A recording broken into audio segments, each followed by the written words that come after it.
883.com.ar. Bueno, ya estamos empezando el programa y ya estamos con la visita de nuestro querido amigo Nicolás Russo, quien nos está acompañando desde la semana pasada, los martes, para hablar sobre economía cristiana, finanzas y poder crecer en esta área. Justo hace una semana estuvimos predicando en nuestra iglesia acerca de las crisis económicas, cómo afectan nuestra salud, cómo afectan nuestro estado de ánimo, cómo afectan nuestras decisiones, nuestra familia, nuestras relaciones. Es algo que está ligado directamente al 100% de nuestra vida. No podemos decir, bueno, ¿qué me importa a mí? Porque estamos viviendo situaciones importantes, sino decir, me debe importar, debo aprender y debo crecer. Así que vamos a estar desarrollando hoy este tema con Nicolás. Dios te bendiga, bienvenido a nuestro programa. ¿Cómo estás, Nico? Alfredo, audiencia, muy buenas tardes. Es un placer estar nuevamente con todos ustedes. Vamos a pasar un lindo momento juntos. Muy bien, entonces estamos hablando, la semana pasada hablamos un poco del tema de los vehículos, el seguro, un poquito de finanzas en general, pero hoy vamos a tomar y tratar de equilibrar qué es la fe en relación a las finanzas, ¿no? Porque a veces, pastor, por fe, ¿qué hiciste? Y no, pedí un préstamo de 50.000 pesos. ¿Y cómo lo vas a pagar? Ah, no sé, pero tengo fe, ¿no? Claro, después al año lo tengo que ir a visitar allá a Ezeiza o allá al penal de Olmos con sándwich de mortadela, porque el querido amigo se endeudó y bueno, no tiene cómo pagarlo. Bueno, o acompañarlo al banco como intercesor ahí para que usted ore por él cerquita. Sí. Chiste aparte, pero son realidades, Nico, que se viven. Tener que ministrar personas que vienen acosadas por los abogados, por los bancos, por el veraz, le tienen que dejar la casa y decir, pero ¿y cómo llegaste a este punto, hermano? No, es que nos metimos por fe con mi esposa y creímos, pero el diablo metió la cola, ¿no? Y ahora no sabemos cómo salir. Es verdad, mira, creo que una de las cosas que yo me puse a pensar en estos días era, o hice una reflexión de mi vida, por qué muchas veces y en gran mayoría los cristianos no suelen crecer en las cosas de este mundo, no suelen desarrollarse y tener un crecimiento con el paso del tiempo, ¿no? Como que se desarrollan muchas áreas, la espiritual, la oratoria de esa persona, conoce la Biblia, se desarrolla en lectura, pero muchas veces suele suceder que las personas creyentes no suelen avanzar en temas muy como los de este mundo, como el hecho de el dinero, los ingresos, alcanzar posesiones y tener en esta tierra también un impacto social fuerte, no solo un impacto espiritual, sino un impacto social fuerte. Y me ponía a pensar por qué cosas los cristianos desarrollan una pata de su vida, o sea, la espiritual, y la otra, la financiera, queda muy ahí a las manos del diablo, como decías recién. Y bueno, creo que uno de los motivos es porque la plata es del diablo, ¿no? Y el interesarse demasiado en las cosas económicas, durante muchos años en las iglesias, dice, hermano, tiene que estar acá en la iglesia, dice, ¿no? Muy bueno lo que decís, como si Jesús no quisiera que nosotros estemos bien. Si lo tomamos a Dios como un padre, verdaderamente sabremos que el padre puede entender que pase la familia situaciones difíciles económicas, pero el padre siempre quiere que a la larga sus hijos crezcan más allá de la adversidad. Muy bien lo que vos decías, el ministerio de Jesús se basa en grandes momentos, por lo menos un 10-15% del tiempo de Jesús se la pasó hablando de temas de este mundo, el dinero, el crecimiento, y lo que él remarcaba mucho no era que la gente al tener dinero tenga un problema, sino al tener amor por el dinero tenía grandes problemas. Exacto, sí. Y vemos otra situación que yo me ponía a pensar es, la mayoría de los cristianos, al tener a Jesús como ejemplo, queremos sernos con el paso del tiempo más parecidos a Él. Entonces, según la imagen de ese Jesús que tengamos, es hacia dónde vamos. Y muchas veces la teología que tenemos en nuestra mente, o sea, llegado a nuestro corazón, es la imagen de un Jesús, yo lo diría, pobretón. Un pobre muchacho con muchas limitaciones, que no tenía un lugar ni donde nacer, que no después decía como que no trabajaba, como que no tenía dónde apoyar la cabeza, como que no tendría dónde caerse muerto, que otro le tendría que prestar una tumba, el otro le tenía que prestar... como que hay una teología muy de un Jesús que iba caminando y iba desparramando pobre lástima, a veces parecería. Claro, entonces cuando un cristiano vive esas circunstancias es más espiritual que el otro que está trabajando, que quizá viene con un auto. Claro. Más pobre, más cristiano. Claro, es verdad. El que más crece y se está como alejando de las cosas de Dios. Y lo crucifican en las iglesias y lo echan a un costado porque está creciendo en las cosas de este mundo. Claro, y Nico no vino a la vigilia oración, no, está estudiando, qué carnal, ¿no? Y fulanito no vino a colaborar a la iglesia, ¿y qué está haciendo? Y está trabajando en la empresa, qué carnal, ¿no? ¿Y vos qué haces? No, yo vengo todo el día. ¿Tenés laburo? No, hace 2 meses no laburo, pero laburo para el Señor. Y a veces se ha confundido eso, ¿no es cierto? Creo que ahí queremos llegar hoy, Nico. Muy bien, hay que recomponer, digo yo, esa teología del Jesús pobretón. Cuando si uno lee bien los evangelios, se dice que Jesús siempre es el dueño del oro y de la plata, Él posee todo, nada más que no tenía necesidad de andar demostrándolo porque la vida acá en la tierra la vino a manejar desde otro lugar y no a mostrarse como un empresario, pero no porque Él no tuviera los recursos o la capacidad de generarlo, porque dice que en mucho tiempo Él trabajaba en los oficios de su padre siendo carpintero. Porque no creo que la gente lo hubiera creído y seguido si él era un vago y un atorrante ahí en la esquina vago, la gente no hubiera creído su mensaje. Pero dice que trabajaba muy duro seguramente en la carpintería con su padre. Pero esa parte del evangelio muchas veces no se le desarrolla a los miembros de la iglesia porque no es la parte de Jesús que nos gustaría a veces escuchar. Bueno, por muchos años es verdad, uno ha presentado la imagen en los países tercermundistas de un Jesús como nosotros. Que se humilde, compadece, que nos claro, entiende. Pobre, entonces no se sienta mal porque Jesús también. Hoy, digamos, con un mundo donde entra el capitalismo, un poquito más de crecimiento, también nos estamos yendo a otro extremo, ¿no? Donde otro extremo. se presenta el Jesús del Rolls Royce, del Rolex, de los viajes al Caribe o a cualquier otro lugar del mundo, y entonces la gente como que le agarra miedo, Nico. Pero está bien lo que vos estás planteando, porque depende de cómo yo veo a Jesús, va a ser también mi libertad para crecer en las cosas financieras, porque afectan la vida familiar, ¿no? Uno puede ser muy espiritual, pero cuando los chicos piden de comer, cuando tu esposa te dice, sos un vago, te voy a dejar, ya no aguanto más, mi mamá nos está manteniendo, no es tu mamá, es Dios, no, es mi vieja que me está manteniendo, pará. Es verdad. ¿No? Y empiezan los problemas matrimoniales. Entonces tenemos que apuntar, Nico, a tener una imagen coherente de qué fue Jesús. Y entonces vos decís que Jesús trabajó desde los 10 años, que era normal en esa época, hasta los 30 años, 20 años de carpintero. ¿Habrá ahorrado algo de plata?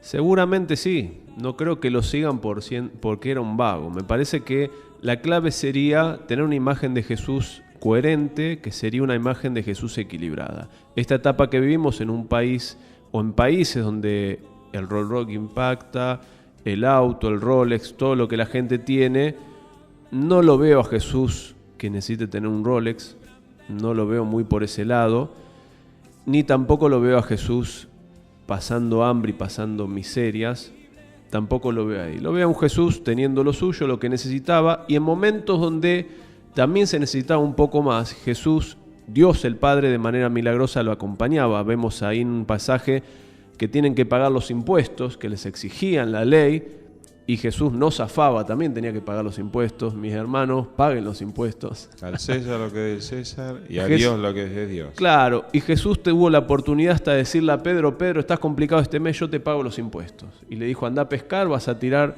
en tal río, en tal momento, va a salir un pececito, va a abrir la boca y vos le vas a sacar la plata justa para pagar los impuestos de ambos. Y así pasó. O sea, Jesús tuvo etapas de necesidad, sí, también para que usted se quede tranquilo, no es que siempre tenemos que vivir en sobreabundancia y todas son etapas buenas. Hay etapas de pruebas, quizás de dificultad y de luchas, pero siempre al final de la historia Dios nos quiere ver en victoria y estando bien. Pero hay etapas de conflictos, hay etapas de renegar, hay etapas de, como dicen acá los jóvenes, de tener que ponerle la pila a la cosa. Hay etapas también, pero el fin de Dios como Padre es que estemos bien, que termine bien nuestra carrera de la vida. O sea, entonces tenemos que tener la puerta abierta a la actitud de crecer en lo económico, en lo financiero.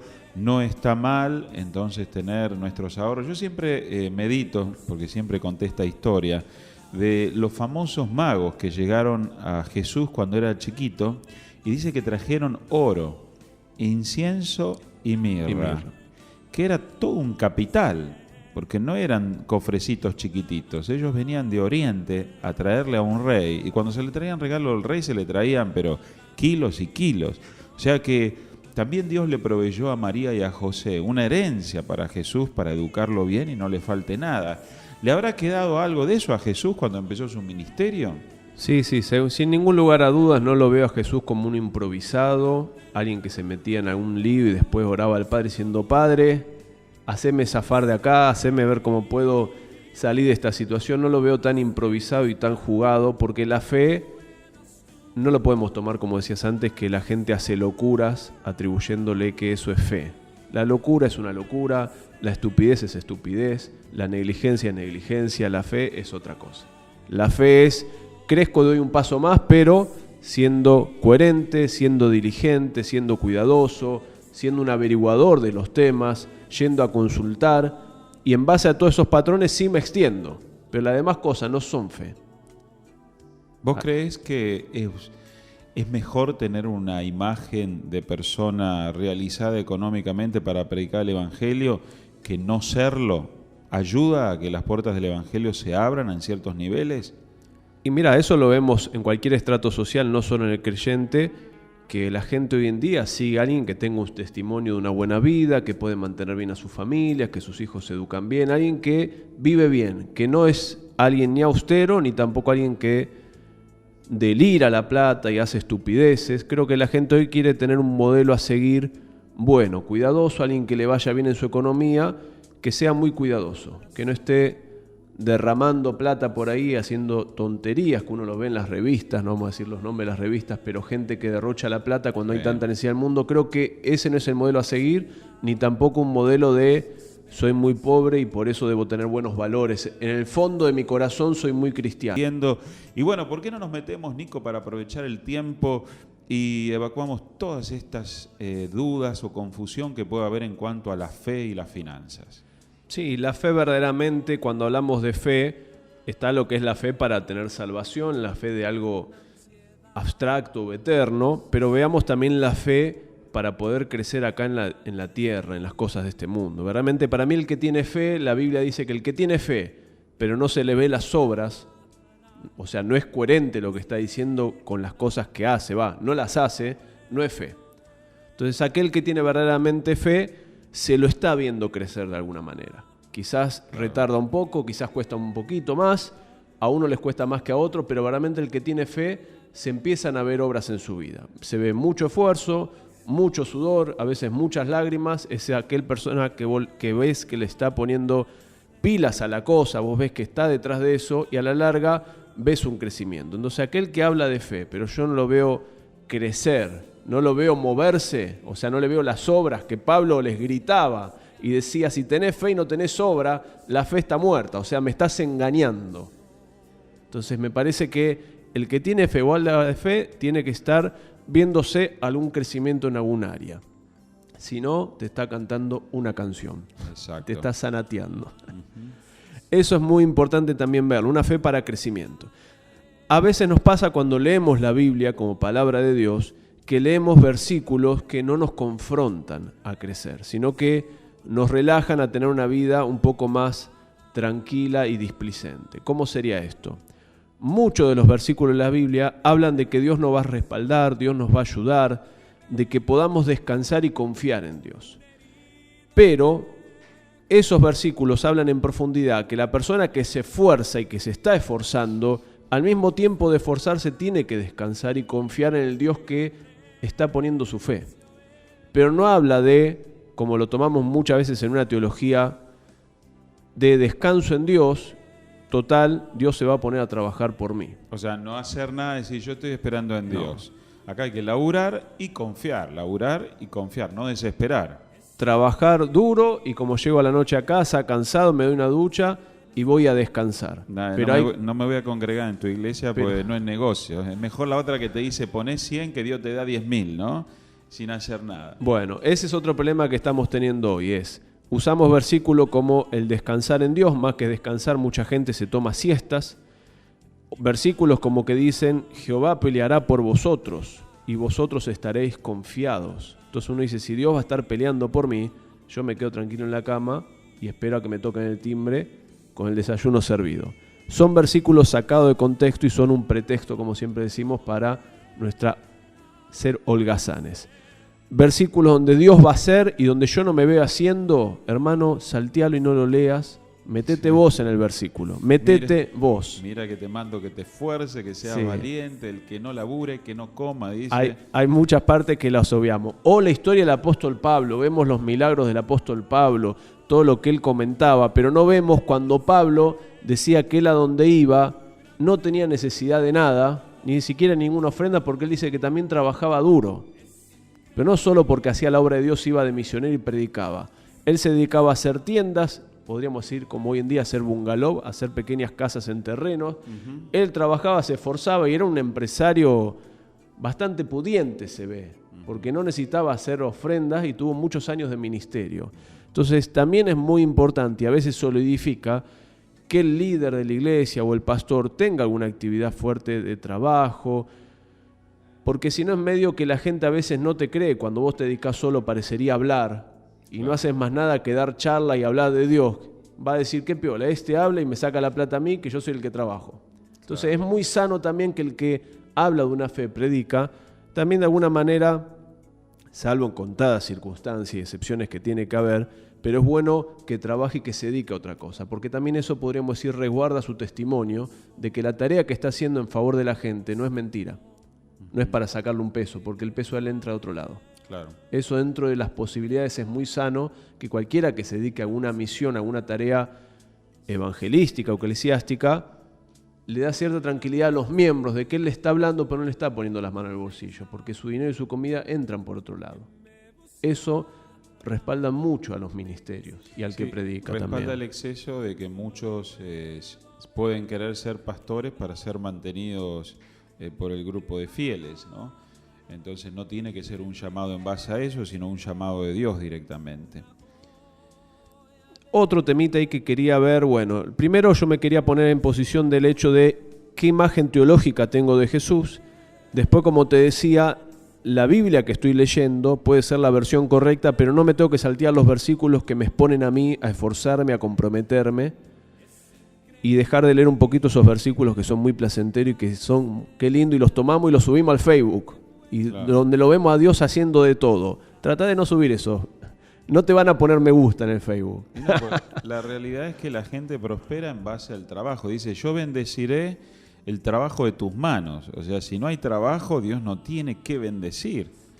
Algo muy importante que yo a veces me pongo a pensar cuando digo por qué el que tiene fe a veces no crece mucho, también me tengo que poner a ver y por qué quizás el que no tiene fe crece en lo económico. Entonces hay una realidad sencilla que recién hablábamos. Aquel que no va a la iglesia, que no le interesan las cosas de Dios, que no cree en Dios, que no lo cuenta Dios, muchas veces se desarrolla más en lo económico. Y uno dice, ¿por qué? Si yo tengo a Dios, estoy más limitado, parecería.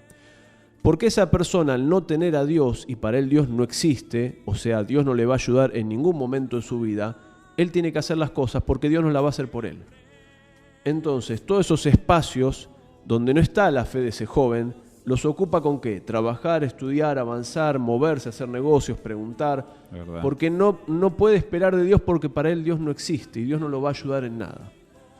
Y nosotros muchas veces esa fe la usamos como un espacio vano porque estoy tranquilo, apacible, esperando todo lo que Dios tiene preparado para mí y en cualquier momento me lo va a dar.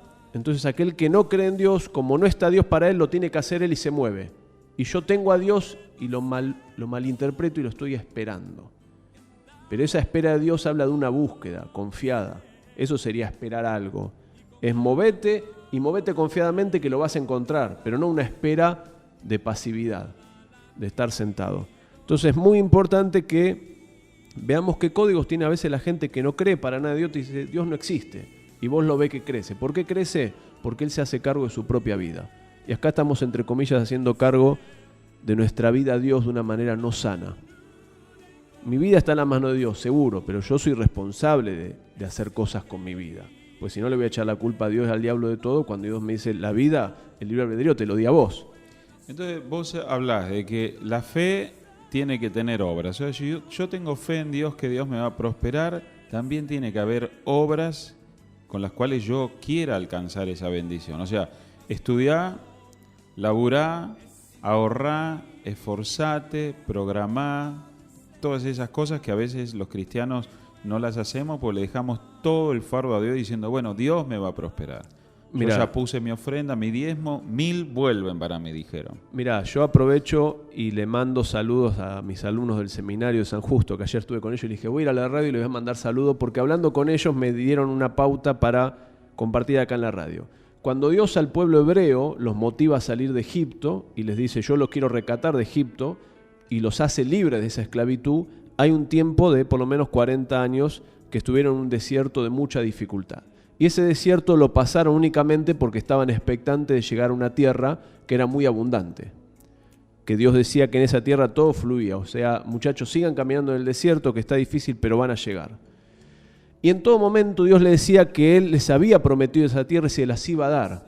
Pero en un momento Moisés, como líder, les hace caer la ficha y le dice, muchachos, miren que Dios se las va a dar, pero miren que esa tierra está ocupada por gigantes y ustedes van a tener que ir y tomarla y esforzarse y bajar a todos esos gigantes que están en la tierra que yo les di, la están ocupando ellos.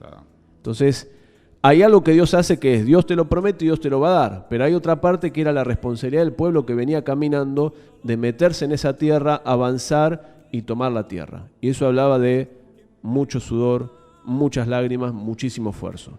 Y el Jesús que nosotros tenemos es un Jesús que vino con una misión y que no se quedó solamente orando en un huerto, esperando que la obra se diga consumado es desde el huerto, sino que lo vemos a Jesús yendo hacia la cruz y dando hasta la última gota de sudor y de sangre.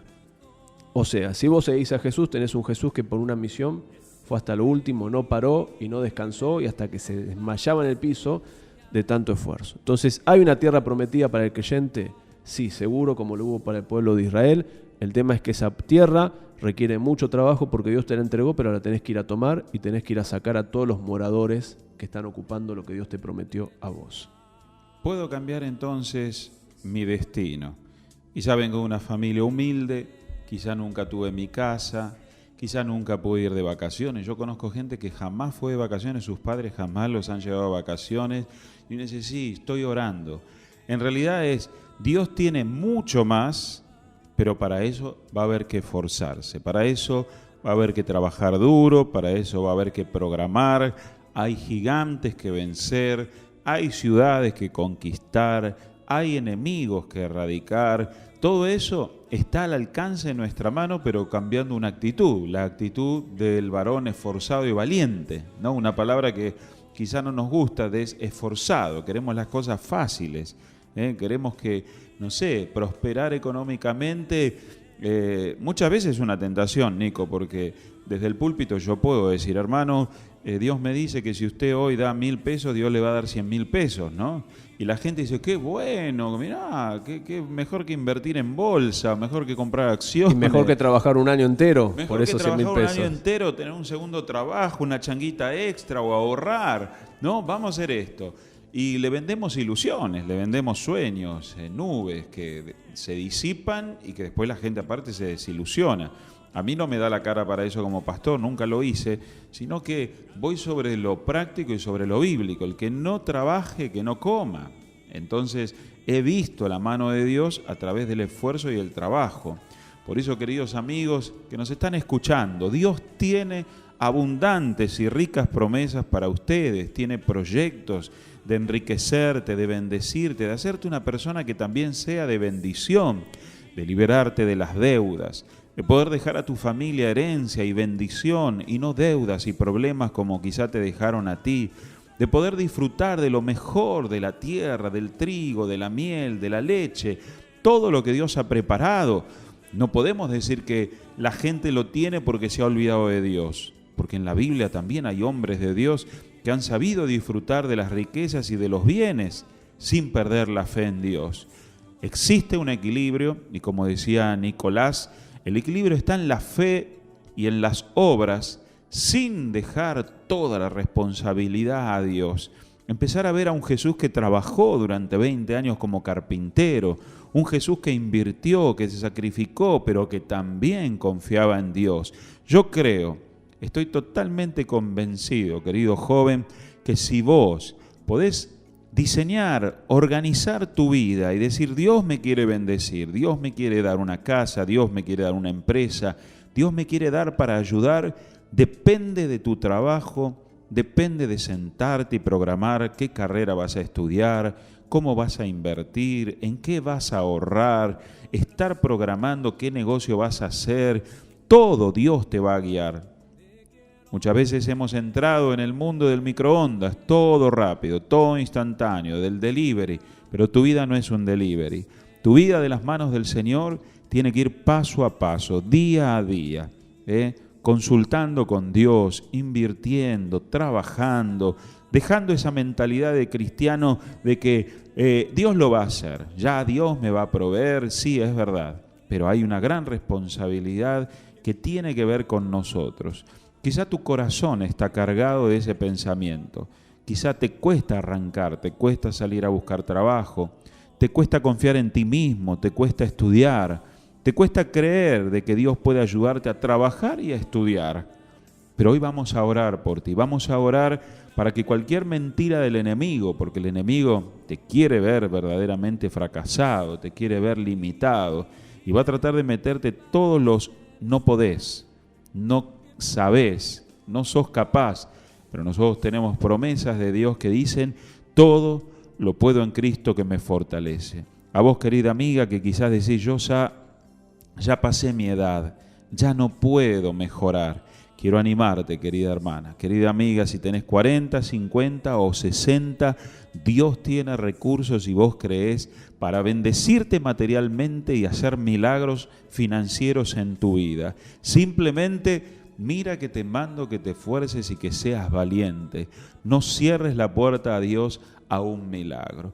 Vamos a estar orando en breve, esté llamando, ya nos quedan poquitos minutos.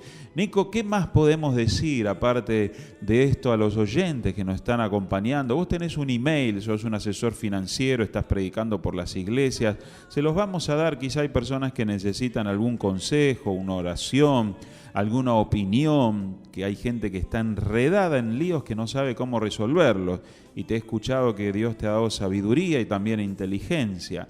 ¿Podés darnos tu email? Sí, no hay ningún problema. Es nicolás.russo, con doble S, R-U-S-S-O, @prudential.com. P-R-U-D-E-N-T-I-A-L, prudential.com. Ese es mi mail personal. Cualquier necesidad que tengan me la escriben y de alguna manera uno les va a poder orientar o escuchar. Algo siempre Dios va a hacer que ocurra. Muy bien, para concluir, para cerrar, Nico. Yo les dejo unos 4 tips ahí para que mientras están capaz lavando los platos, están en la oficina, lo tengan bien presentes. Como punto 1, revise su teología. Lo que dijimos antes, Jesús no es ningún pobretón ni ningún pibe arrastrado, pero tampoco lo vas a ver a Jesús bajando quizás de un superauto con los anteojos de sol y canchereando en la última revista de moda. Es muy importante que revises tu teología, en qué estás creyendo o en quién estás creyendo. Después, cree cada día más, pero trabaja cada día más duro. O sea, las dos cosas, que tu fe se desarrolle, que cada día crezcas más, pero que cada vez trabajes más duro. Otro tema es, cree en milagros, o sea, estate esperando grandes cosas de parte de Dios, pero también estate trabajando sobre tus realidades, ¿sí? O sea, que el creer en Dios no sea una droga o un olvido ante la realidad tuya que no estás queriendo enfrentar o trabajar. Cree en grandes milagros, pero trabaja sobre tus realidades. Y lo último, prepárate, porque Dios bendice la inteligencia. Prepárate en gran manera en lo que hagas. No ser ingeniero, pero a lo que vos te dediques, sé el mejor, porque Dios no hay manera que no bendiga la inteligencia. Amén, amén. Qué linda palabra. Muy bien. Vamos